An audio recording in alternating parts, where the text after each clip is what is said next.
The Chicago wind cut through my coat as if it wasn't there, finding the gaps in my scarf with cruel precision as I trudged up the cracked sidewalk to my apartment building.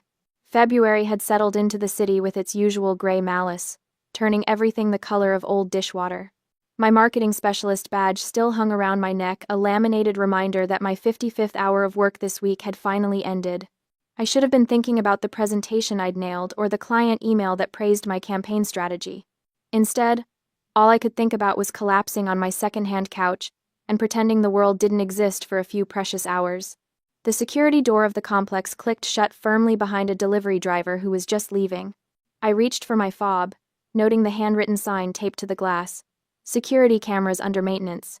Typical for the West Side. But at least the magnetic lock engaged with a reassuring thud, separating the chaos of the street from my small sanctuary. I stopped complaining about the building's quirks long ago. At 26 and pulling in $55,000 a year in one of America's most expensive cities, I'd learned to pick my battles. I believed the heavy steel door kept me safe. I didn't realize then that a locked door is only a deterrent to honest people, not to someone patient enough to wait for a careless neighbor to hold it open out of politeness. My apartment was on the 3rd floor, number 3C. The hallway always smelled like Mrs. Higgins's cooking from 3A, a mix of garlic and something vaguely floral that I'd never been able to identify. Today, though, something felt different. I slid my key into the deadbolt. It turned smoothly, the way it always did. No scratches around the lock, no signs of forced entry. The door swung open on hinges that needed oil, and I stepped inside. That's when I felt it. You know that feeling when you walk into a room and somehow know someone else has been there? It's not logical. It's not something you can point to and say, aha, evidence. It's deeper than that primal. A shift in the air, a disturbance in the energy of your private space. My $800 TV still sat on its cheap IKEA stand, the screen reflecting the fading afternoon light. My laptop remained on the kitchen counter where I'd left it that morning. Nothing was missing. Nothing was obviously wrong. But everything was wrong. I set my purse down slowly, my hand instinctively reaching for my phone. The photos on the shelf, the one of Hannah and me at her graduation, the one of Maya and me at that karaoke bar, they were angled differently, just slightly, as if someone had picked them up to look at them, then set them back down without paying attention to exactly how they'd been positioned. I moved toward the kitchen. The smell hit me then. Tomato sauce. Rich, seasoned, definitely homemade, but I hadn't cooked anything with tomato sauce in weeks. My fridge contained half a rotting bell pepper, some questionable milk, and a drawer full of takeout condiment packets. That was the reality of working 50-hour weeks on a survival wage. My heart started hammering against my ribs. The rational part of my brain screamed at me to call 911. Someone had been in my apartment. Someone had been in my space, touching my things, cooking in my kitchen. But then the other voice kicked in, the one I'd been training since childhood. The voice that said, don't make a scene, don't overreact, don't create drama where there might be a reasonable explanation. Maybe I was being paranoid. Maybe the photos had always been at that angle and I just hadn't noticed. Maybe the smell was drifting from a neighbor's apartment through the heating vents.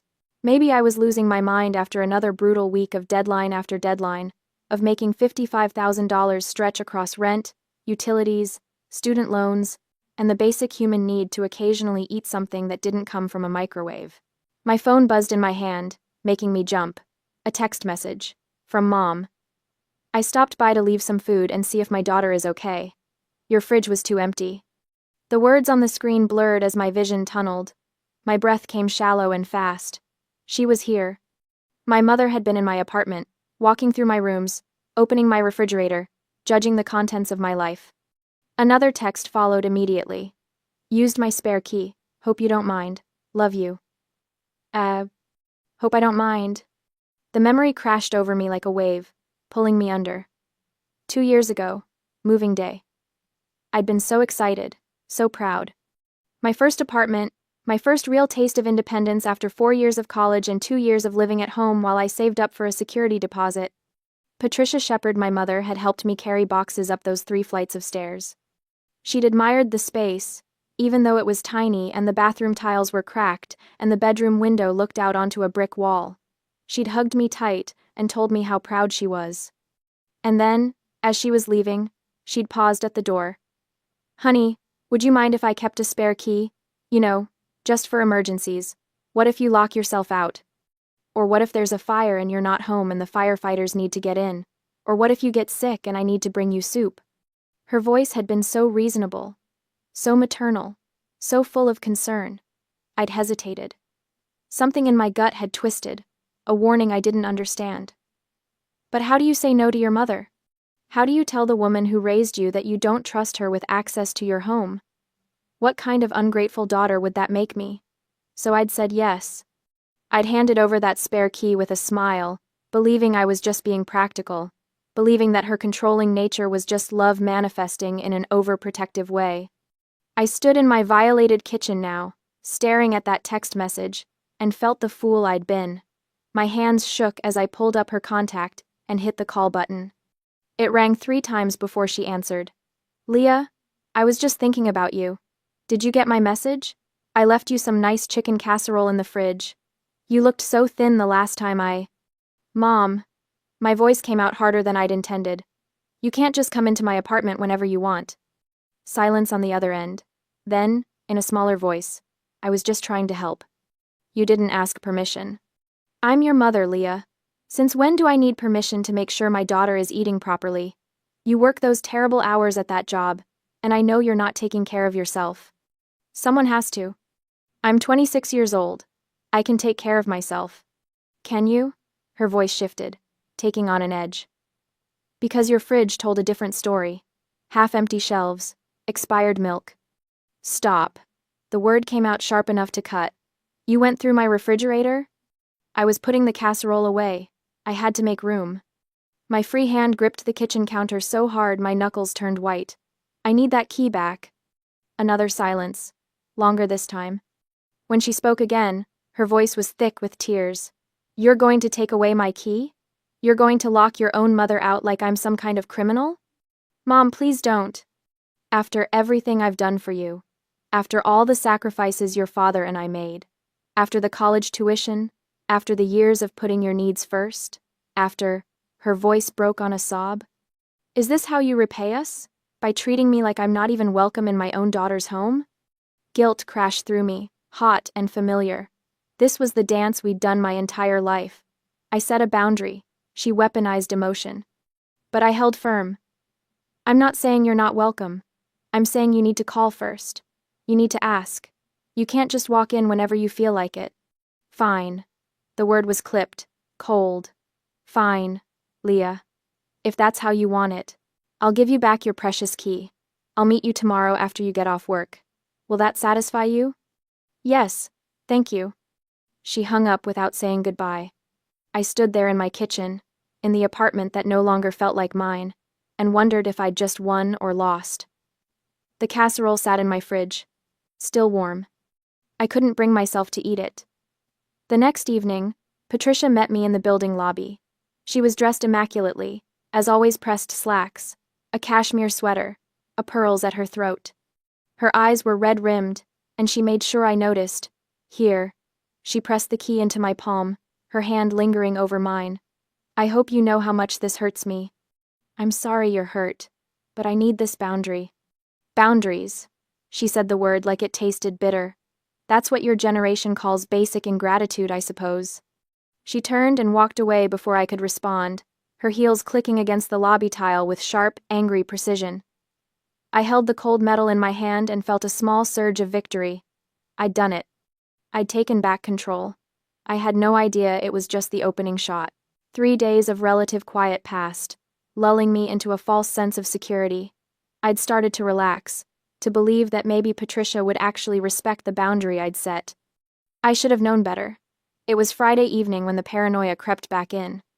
I was organizing my desk drawer, procrastinating on the market analysis I'd brought home when I decided to put the returned key back onto my spare ring.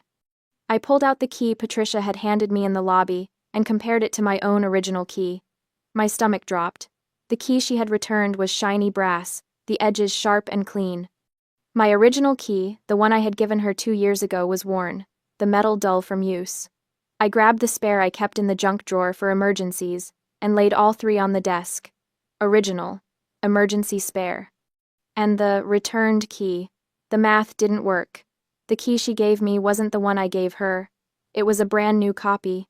My hands started shaking as the reality crystallized. She hadn't just made a copy recently.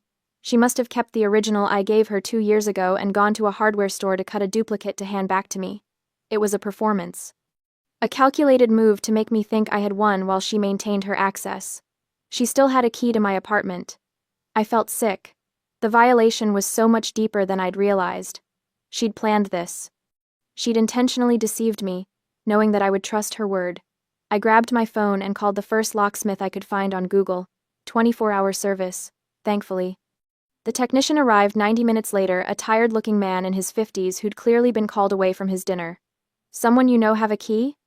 he asked as he worked on the deadbolt. "My mother." He didn't even look up. "Yeah, that's about 70% of my emergency calls. Parents, ex-partners, former roommates. People think a key is love. It's not. It's just a piece of metal."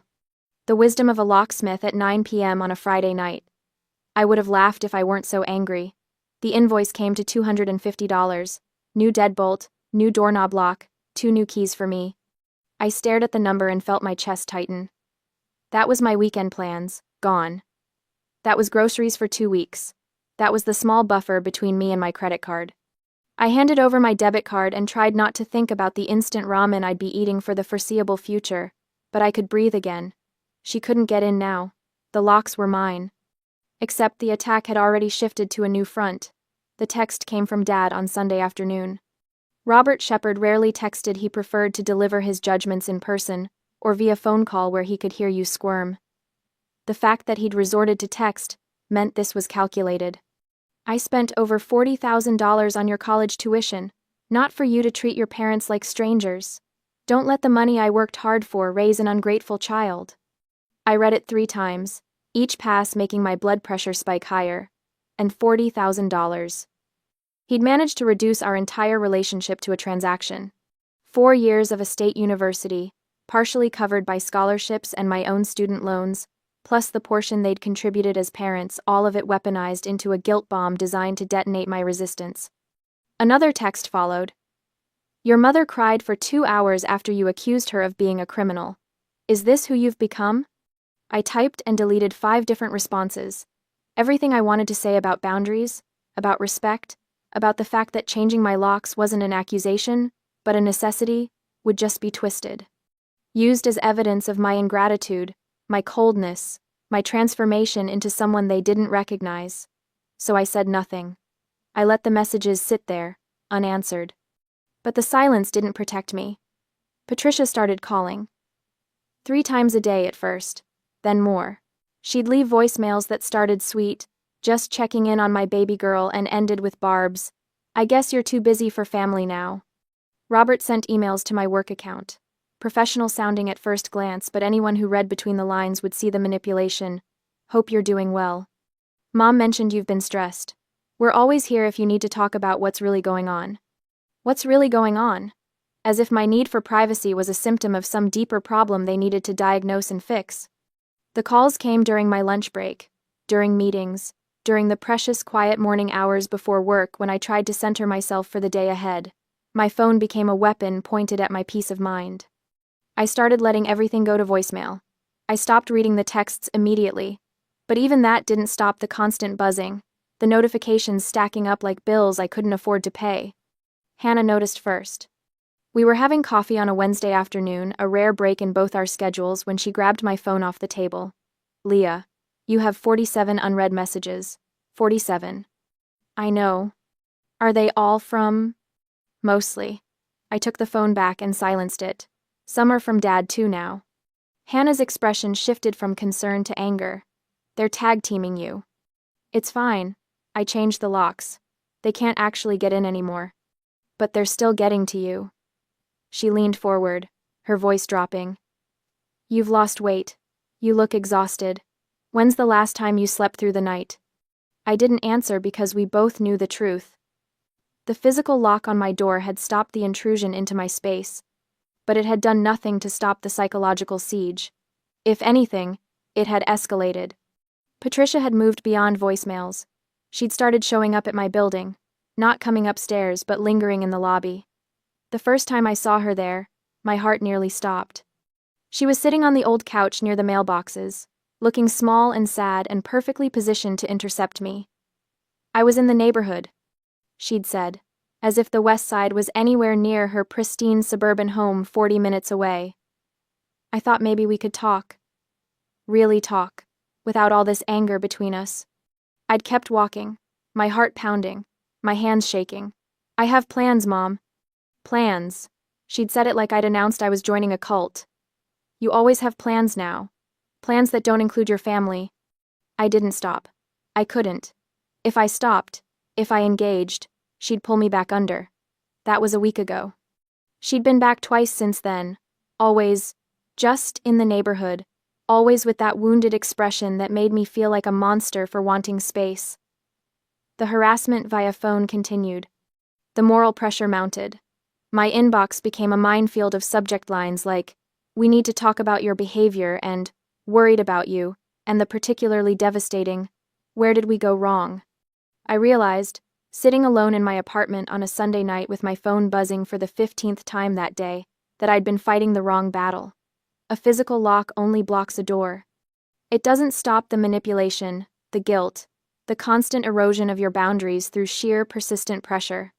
They were teaching me a lesson. You can change the locks, but you can't change the fact that we own you. We paid for your education.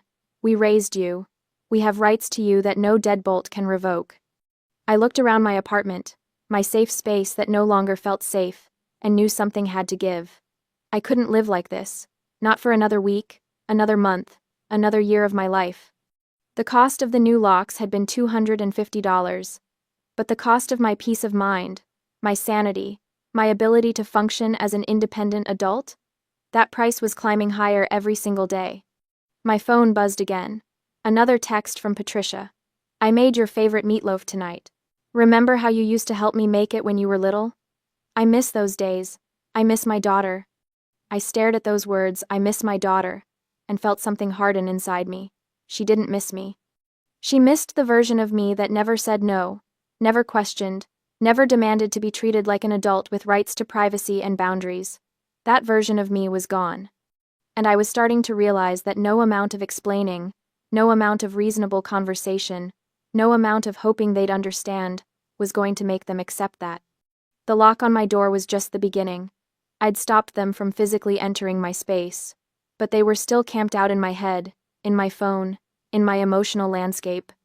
I needed a bigger weapon. I just didn't know yet what that weapon would be. The fragile silence lasted exactly 2 weeks. That's how long it took for my mother to test me again. I should have known the peace wouldn't last. And what I didn't anticipate was that Patricia Shepard doesn't accept shields. She dismantles them. It was a Tuesday afternoon when my phone rang with an unfamiliar number. I was at my desk, halfway through a presentation deck for a client meeting, when I saw the 312 area code flash across my screen. "This is Leah." I answered, professional and clipped. "Miss Shepard, this is Mark Ellison, building manager at Westside Towers." His voice was cold, stripped of any warmth or courtesy. My stomach dropped. "We've had an incident in the lobby involving a woman claiming to be your mother." The world tilted sideways. "What kind of incident?" I managed, though I already knew. Deep down, I'd always known it would come to this. "The police are here, Miss Shepard. I think you need to know what happened." 20 minutes earlier, according to Mark's account, my mother had walked into the building lobby with her usual confidence, the kind that comes from never being told no. She'd marched straight to the elevator bank, pulled out her old key, and inserted it into the call button panel. Nothing. She'd tried again. And again. The key that had granted her unauthorized access for months was now just a useless piece of metal. That's when she'd pivoted to the reception desk. "I need you to let me into my daughter's apartment," she'd announced to Marcus, the security guard who'd been on duty. Not asked. Announced. Marcus, to his credit, had followed protocol. "Ma'am, I'll need to see your ID and confirm you're on the approved visitor list." "I don't need to be on a list. I'm her mother." The way Mark described it, her voice had already started rising, that sharp edge I knew so well creeping in. "She's sick. She needs me." "I'm sorry, ma'am, but your name isn't on the lease. and Miss Shepherd specifically requested that we not grant you access without her direct approval.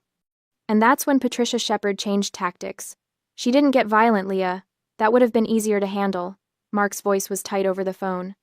She stood right in the center of the lobby, tears streaming down her face, and started grabbing the sleeves of residents trying to pass by. She told them, "You were being held against your will." She told them you were suffering from a breakdown and we were stopping a mother from saving her child. I squeezed my eyes shut, a wave of nausea rolling over me. It was so perfectly calculated. When Marcus asked her to step back, Mark continued. She sat down. Right there on the marble floor in front of the elevators, she screamed, "I'm not going anywhere. Call the police. Let them see how you treat a worried mother." She had caused a scene, clogging the entryway, creating a spectacle that had residents pulling out their phones to record. She had weaponized the pity of strangers against the building's security protocols. The police had to intervene not because she was violent, but because she refused to comply with a criminal trespass order and was causing a civil disturbance. Mark finished. She forced our hand. By the time the officers arrived, my mother had fully committed to the role of the victim. She'd wept to the officers, showing them her old key as proof of her rights, begging them to force the building to let her in, but Marcus had his instructions. And Mark Ellison had the lease with only my name on it, and the police had a woman creating a disturbance on private property who refused to leave. They'd filed a report. Official. On record. Case number and everything. Then they'd ordered her to leave and not return. "Miss Shepherd." Mark's voice cut through my horrified silence. "I need to be clear about something. This building has a reputation to maintain. We have elderly residents, families with children, and we cannot have this kind of theatrical disturbance happening in our lobby." "I understand," I whispered, gripping my phone so hard my knuckles went white. "I'm so sorry." "If this happens again," he continued, and his tone was ice, "we will be forced to terminate your lease early. And I want you to understand what that means. It will go on your rental history. Your credit score will take a hit. Every landlord you apply with in the future will see that you were evicted for cause." My vision blurred. In America, your credit score isn't just a number, it's your second life. It determines whether you can rent an apartment, buy a car, sometimes even get a job. And rental history? That's the difference between having a home and being denied at every application. I was standing on the edge of a cliff, and my mother's hands were on my back. "It won't happen again," I said, and I meant it with every cell in my body. "I promise you, Mr. Ellison, it won't." "See that it doesn't." He hung up. I sat there at my desk, surrounded by the mundane trappings of corporate life, coffee cups and spreadsheets and motivational posters, and felt something crack open inside my chest. That evening, I called Hannah and Maya. We met at Maya's apartment, a cozy studio that smelled like vanilla candles and safety. I told them everything. The lobby, the police, the threat to my lease. The way my mother had weaponized her own performance to try to force her way back into my life.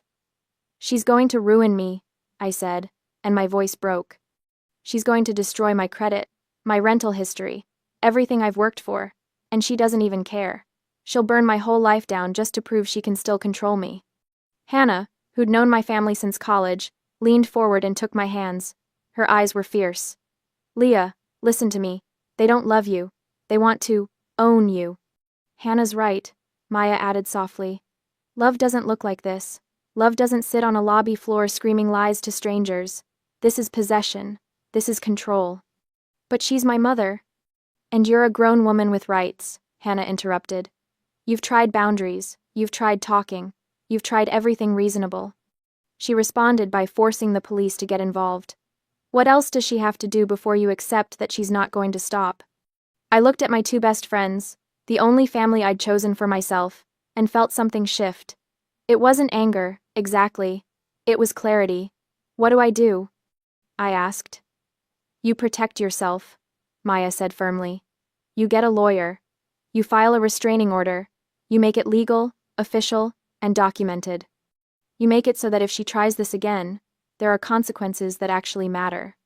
Hannah nodded. "You've been fighting with one hand tied behind your back because you still thought appealing to her better nature would work, but she doesn't have one. Not when it comes to you." They were right. I'd been clinging to the fantasy that somewhere inside Patricia Shepard was a mother who would wake up and see what she was doing to me, but that mother, if she'd ever existed, was gone. I pulled out my phone and looked at the text thread from my father. The one where he'd demanded repayment for my tuition. The one where he'd called me selfish and ungrateful. Then I opened my photos and pulled up the screenshot I'd taken of Mark Ellison's number.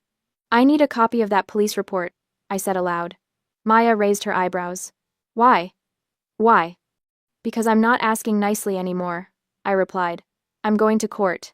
Radio silence is a weapon. And I wielded it like a blade. For 48 hours after the lobby incident, my phone became a battlefield I refused to enter. My mother's texts poured in, dozens of them, each one a carefully crafted missile designed to hit a different emotional target. "I can't believe you called the police on your own mother. We raised you better than this. Everyone is asking what we did wrong. Do you know how humiliating this is? Your father's blood pressure is through the roof. If something happens to him, it's on you." My father's texts were worse because they came wrapped in the language of finance and obligation. "We are willing to forgive the $40,000 if you apologize and give us back the key. This is your last chance to make this right before we take legal action. You're throwing away your family over a door lock. Think about what you're doing." I didn't respond. Not once. Each text went unanswered, each voicemail unplayed. I didn't block them, not yet, because every message was evidence. Every threat, every guilt trip, every manipulation was another brick in the case I was building. They thought my silence was fear. They thought I was cowering, preparing to surrender. They had no idea I was preparing for war. On Thursday morning, I walked into my bank and withdrew $300 from my emergency fund. The teller counted out the bills with mechanical efficiency, oblivious to the fact that she was handing me ammunition. $300. In the grand scheme of things, it wasn't much. But it was enough to file court paperwork, enough to make my boundaries legally enforceable, enough to finally make them stop. From the bank, I drove to the Westside Towers office. Mark Ellison looked up from his computer with barely concealed wariness when I knocked. "Miss Shepard." "Mr. Ellison, I need a copy of the police report from my mother's incident." I kept my voice steady. "Professional. For legal purposes." He studied me for a long moment, then nodded slowly. "I can get you that. Give me 10 minutes. When he returned, he handed me 3 stapled pages, the official Chicago Police Department incident report, complete with case number, officer names, and witness statements. Marcus's account of my mother's behavior was damning in its clinical precision. Subject created a civil disturbance by impeding resident access and refusing to vacate the premises. Subject made false claims regarding resident welfare to incite bystander intervention. Subject refused multiple requests to leave private property. "Thank you," I said quietly. "Miss Shepard," Mark said as I turned to leave. "I hope you're handling this." "I am," I replied. "I promise you I am." Later that day, the Cook County District Court building was imposing in the way government architecture always is, all concrete and authority, designed to make you feel small. I clutched my folder of evidence and walked through the metal detectors with my head high. The clerk's office was on the 3rd floor. Behind the desk sat a woman in her 50s, with sharp eyes and efficient hands. Her nameplate read, Dana Whitmore. "I need to file for a restraining order," I said. Dana didn't even blink. She'd probably heard that sentence 1,000 times. "Temporary or permanent?" "Temporary. For now." She slid a form across the desk. "Fill this out. Be specific about dates, times, and incidents. If you have documentation, that helps." I sat in one of the plastic chairs bolted to the floor and began writing. Everything spilled out onto the page: the unauthorized key, the intrusion into my home, the changed locks, the lobby breakdown, the police report. I made sure to emphasize the specific legal language I had researched the night before. That my mother's escalating behavior constituted a credible threat of imminent harm to my mental well-being and housing security. I attached the printouts of my parents' text messages that I'd prepared at the office earlier. When I brought the completed petition back to Dana, she read through it with practiced efficiency. Her expression never changed, but when she reached the police report, she paused. "This is good documentation," she said, looking up at me. "Most people don't have this." I learned fast. I replied. She stamped the papers, processed my $300 payment, and handed me a receipt. Judge Ramirez is fair when it comes to these disputes. You cannot lose this case. Don't worry. Thank you. I took the papers with trembling hands.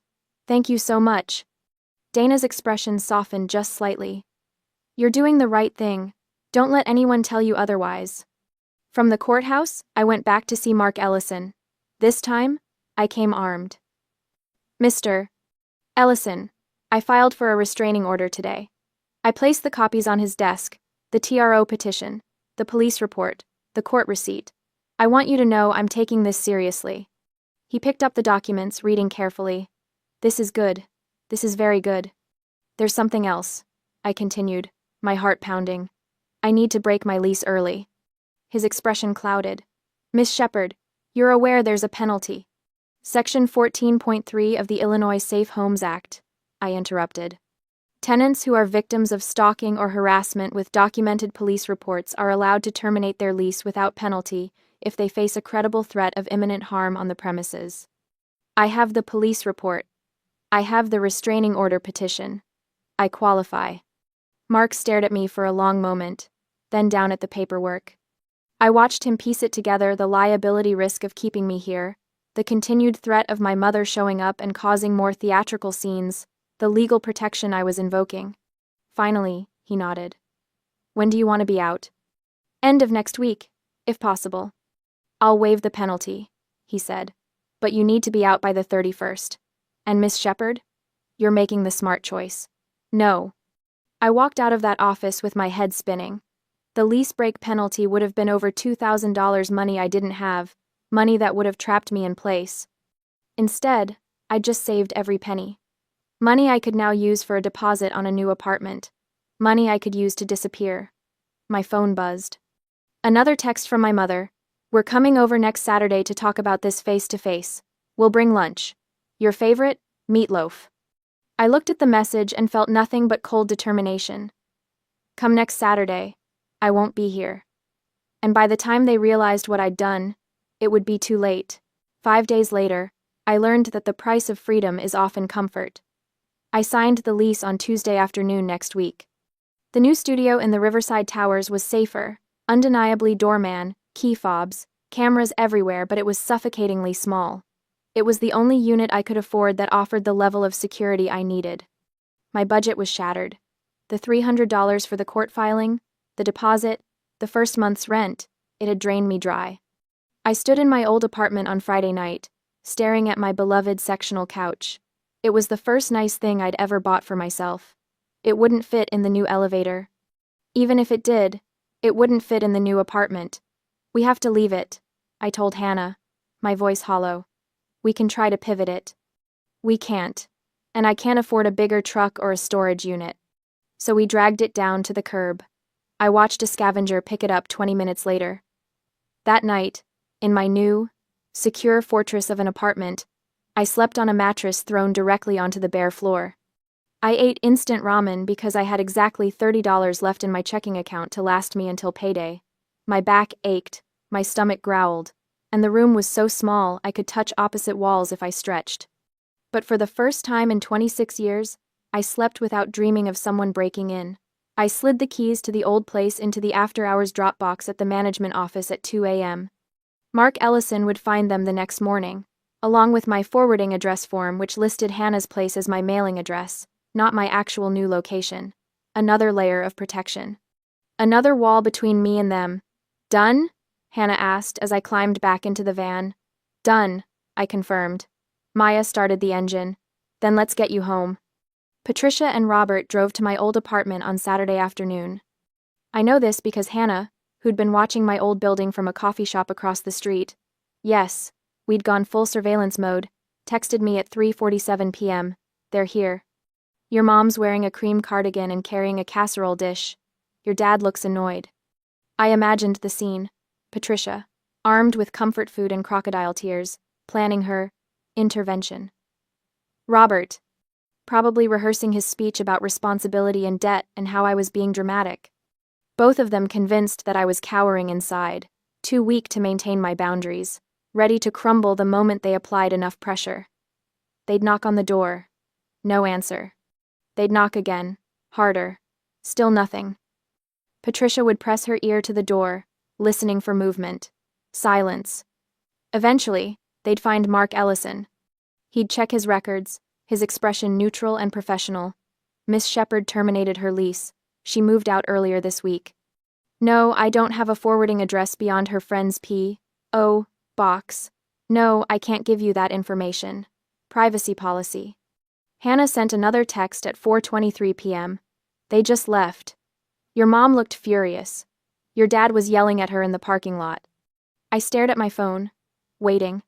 It rang at 4:31 p.m. Mother's cell flashed on the screen. I'd blocked their numbers days ago. But I'd known they'd find a way around it, eventually borrowed phones, new numbers, whatever it took. So I'd set up a separate Google Voice number and given it to exactly 3 people: Mark Ellison, my HR department, and the court. That number forwarded to my real phone, but with a special ringtone. This call was coming through that line. Which meant they'd either charmed my old building manager into giving it up or found it on some forgotten form. I answered on the 4th ring. Hello? Where are you? Patricia's voice was ice wrapped in fury. What have you done? I've moved, I said calmly, sitting cross-legged on my mattress on the floor. As is my legal right, as an adult, with my own lease. You can't just disappear. I can, actually, and I have. Robert's voice cut in speakerphone then. Leah, this is ridiculous. We drove all the way over there to talk to you, and you're gone? What kind of daughter? The kind who files police reports, I interrupted. The kind who documents harassment. The kind who takes legal action when her parents refuse to respect basic boundaries. Silence. Then, legal action? I took a breath, savoring the moment. The petition for a restraining order was accepted by the court based on the police report from last week. The judge reviewed the evidence, the break-in, the trespassing, the harassment, all of it. The papers will be served. You're bluffing. But Patricia's voice shook. Am I? I guess you'll find out when the process server shows up. I hung up. My hands were steady. My breathing was calm. I felt powerful in a way I'd never experienced before. Not the cruel power of dominance, but the quiet power of self-protection. The power of boundaries enforced not by hope or guilt, but by law. Evan Brooks was waiting in their driveway when they got home that day. Hannah had given me his name. Her cousin worked at a legal firm that used him regularly. He's the best, she'd promised. Professional, persistent, and he doesn't take nonsense from anyone. I'd paid him $200 from my already strained emergency fund, worth every penny. According to Evan's text sent at 6:02 p.m., Patricia and Robert pulled into their driveway at 5:58 p.m., still arguing.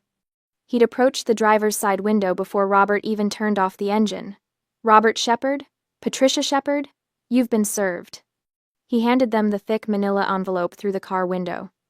Inside, the temporary restraining order, the court date, the police report, copies of Patricia's texts, photos of my apartment after her intrusion, a detailed timeline of harassment. Everything documented, everything undeniable.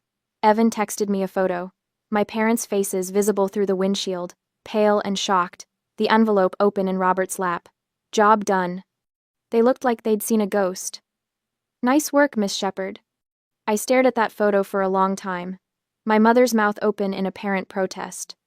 My father's hand frozen mid-gesture, a legal document he couldn't bully or guilt his way out of spread across his knees. They hadn't just lost control of me. They were facing consequences. Real ones. The kind that came with court dates and legal restrictions and public records. I saved the photo, then deleted it. I didn't need a trophy. I had something better. Freedom. By the time the seasons shifted 3 months later, the necessary coldness had set in, and my life had transformed completely. There were no tearful reconciliation coffees. No dramatic confrontations in parking lots. No surprise visits or ambush dinners. The temporary restraining order became a permanent one after a brief court hearing where Judge Ramirez reviewed the evidence, listened to Patricia's lawyer claim it was all a misunderstanding between family, and then stated flatly, weaponizing a building's security staff and creating a civil disturbance to gain access to an adult's home isn't a misunderstanding. It's harassment. Order granted for 1 year, renewable if violations occur. My life now existed behind a wall of professional security. The doorman at Riverside Towers, Marcus, a retired Marine with a warm smile and zero tolerance for nonsense, knew my face, knew my schedule, knew that absolutely no one came upstairs without my explicit approval. "Your parents?" he'd asked during my first week, after Patricia had somehow found my new building and tried to sweet-talk her way past the desk. "Especially not my parents," I'd confirmed. He'd nodded once. "Understood. Consider it handled." She'd tried twice more. Both times, Marcus had politely but firmly directed her to leave the property, or he'd call the police.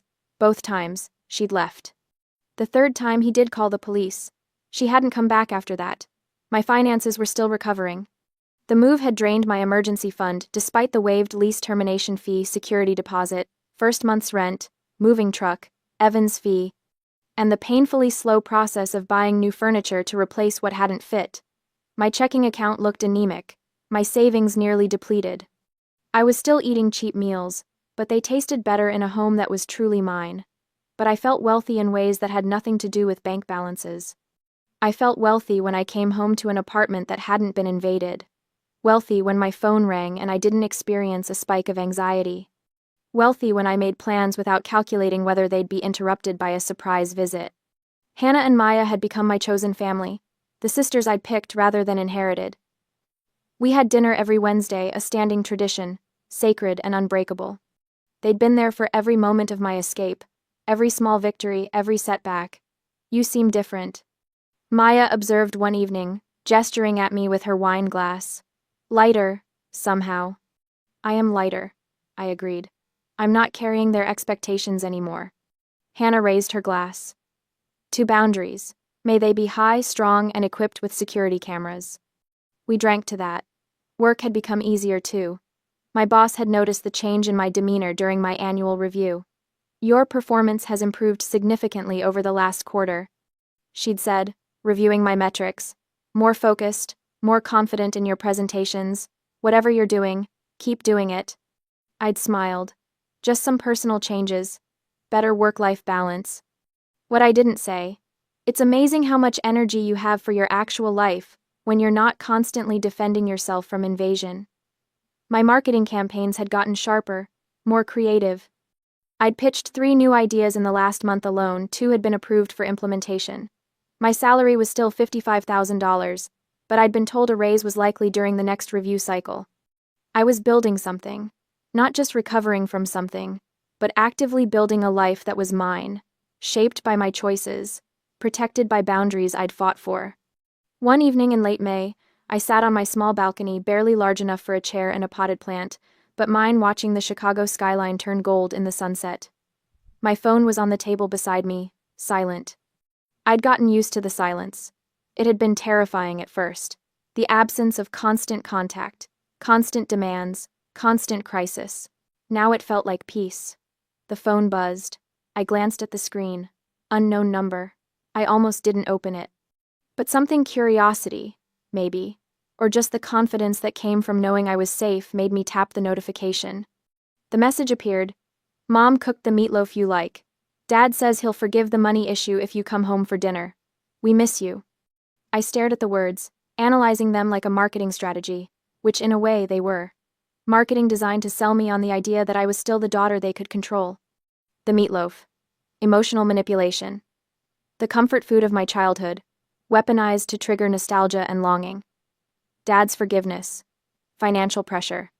The imaginary $40,000 debt dangled like a carrot, the implicit threat that I still owed them, still needed their approval. "We miss you." The guilt trip. Not "we love you" or "we were wrong," just the simple implication that my absence was causing them pain, and therefore I was responsible for fixing it. I'd read enough psychology articles over the last 3 months to recognize the pattern. This was hoovering the attempt to suck me back into the cycle by any means necessary. When aggression failed, they pivoted to nostalgia. When commands didn't work, they tried bargaining. Classic narcissistic playbook. I felt something looking at that message. Not guilt that surprised me. Not longing or sadness or regret. I felt pity. And beneath the pity, a vast, cool indifference. Pity for 2 people so unable to accept reality that they were still trying the same tactics, still convinced that the right combination of emotional buttons would make me fold. Pity for the desperation behind a burner phone and a dinner invitation wrapped in manipulation and indifference, because their actions no longer held the power to hurt me. They couldn't see me as a person, only as a role they needed filled. Dutiful daughter, permanent child, emotional support system. I would never be that again. I tapped the number at the top of the screen. The options menu appeared. My thumb hovered over block caller for just a moment, not from hesitation but from acknowledgement. This was it. The final door closing. The last thread cut. I pressed it. The screen confirmed. Caller blocked. I set the phone down and looked back at the skyline. The city glittered in the growing darkness. 1,000 lights in 1,000 windows, each one representing someone living their own life, fighting their own battles, building their own peace. In the absolute silence of my balcony, with the city humming below and the stars beginning to appear above, I smiled. I was safe, and I was free.